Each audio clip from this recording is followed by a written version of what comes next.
Kianagi sing asi kanone lambi ayamba lambi asom karau kanoda uruf kanoda kari uruf kangthak naukala somda kolas thablu sala aduga sigi yam kuina thakta uruf khanogi asida paka lawri aduga sigi karau makting kilometer humusima athu matamda kolas tharani adu sumba leng macha macha brick wa phunan maringda adigi khoigi kyamgoi langdumda mayam semi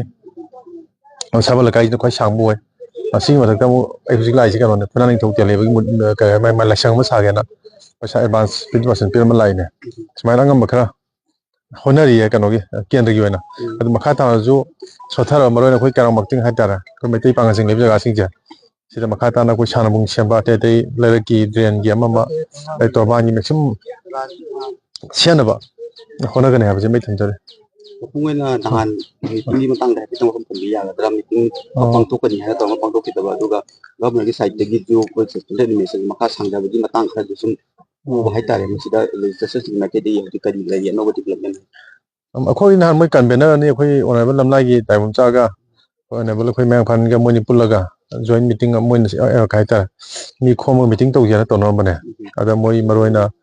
akhoi senior minister te te khara masa ana ba yawi khole delhi da chathona gi mi masing sungam da waita ade meeting do ye thokkhibane do akhoi side yam kanna akhoi pulla kanda khana usakam samna kana dum ai sai sai pressure dum pir lai mayam kana honari ham mai thamjai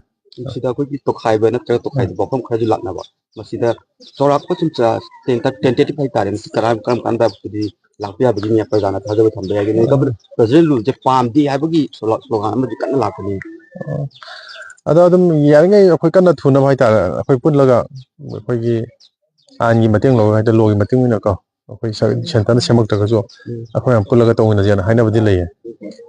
ada mayam mapanda ana ek chana gi halak paga tawdu mal hojiki dei na ji haiba ngam de kam athu ge na